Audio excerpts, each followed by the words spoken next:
So I'm gonna go back to that great idea I had, alright? So if I was Indiana, right, and I had like the investors and the team that I needed to do that awesome theme park, you know how I told you guys that I wanted to do like the different parks for like the different age groups and stuff like that. You know, Disney is the man. That no one can beat that man. You know, I'm from Florida. I grew up. Thankfully, I was able to go to Disney a few times, right? With the amount of kids that my mom has, which is 9, right?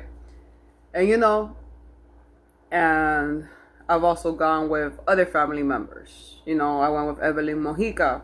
I went with Maritza and Chris Puzzles. I've gone with other people.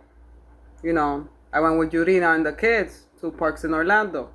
You know, so I grew up in that environment where I was privileged to enjoy that, and we don't have that in the middle of the United States for the Midwest, which is what I consider Indiana, because they told us we were like the Midwest when we were at FedEx, when I was in FedEx, right? But I would create like the adult one that's meant for young adults and like adults, pretty much for the most part, right? I'm not gonna be a liar, preferably without kids. I'll be honest, but you know, we always have kids. It's like Epcot. That's how I see Epcot, like for the adults. That's where they do like the bar festivities and stuff like that.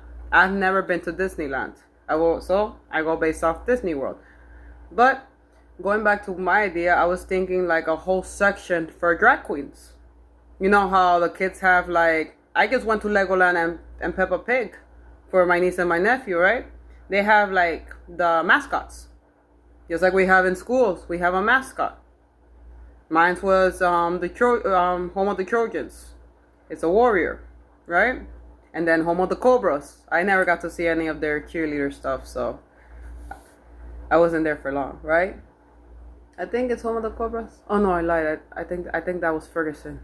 My bad. I went to a few schools, right? And I wasn't there for long, but it was a brand new school my freshman year, right? And then, how do you call this? They had a lot of programs and stuff. And I was able to, like, have the opportunity to see, like, how do you call this? Like, the different programs they had. They had the DECA. They had stuff to learn how to use Illustrator and all the Adobe Suite. And I think that's great things for the schools. But going back to the park, I think, like, stuff like that would be awesome. Like, bars and stuff like that. And then a few rides, like they have like an Aquatica. I mean, me personally, I like the rides there. They're big kid rides, right? And I just don't like the elevator rides. They make my stomach feel weird. But I like big kid rides, like the roller coasters and stuff like that, like the Incredible Hulk.